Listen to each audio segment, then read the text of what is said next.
Hello, gorgeous. I missed you.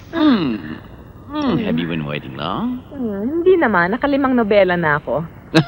Oh, mukhang bagong linis ang kotse mo, ah. Well, every time I come around to see you, malinis lahat. Yeah, I know. Come on. A most mysterious world.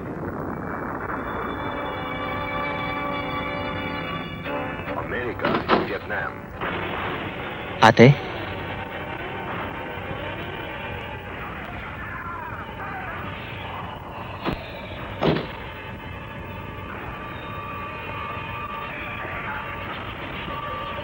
Is it all right if I stay here for a while?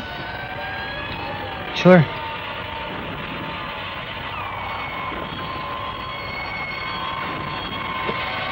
May problema ka ba? Wala. I just want...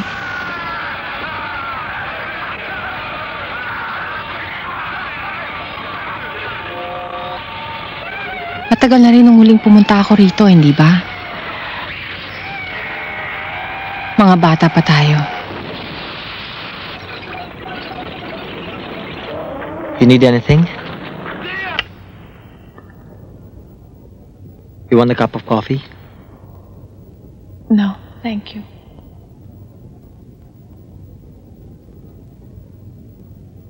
Don't keep it to yourself. Ilabas mo. Si Julio ba?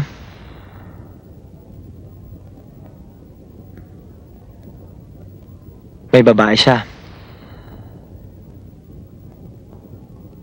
Yun ba ni Christy? Hindi. Iba pa. Bakit ganon? Bakit ganon, Pinky? Bakit lagi na lang akong niloloko? Bakit lagi na lang akong naghahabol? Hindi totoo, ate. Totoo. Naalala ko nun. Bata pa tayo. Ganon din eh. Alam mo dati,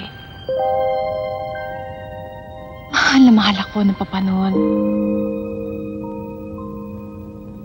Alam kong gustong-gusto niya magkaroon ng anak na lalaki. Kaya lagi niya akong pinipihisan ng pantalon. Pero wala nang dumating ka.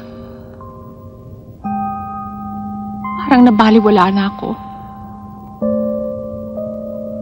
Ginawa akong lahat para mapansin niya ako. I tried so hard to do everything right. Alphabet. Recite the alphabet. Addition. Subtraction. Gusto ko mapansin niya ako. Kahit babae lang ako, mahusay ako.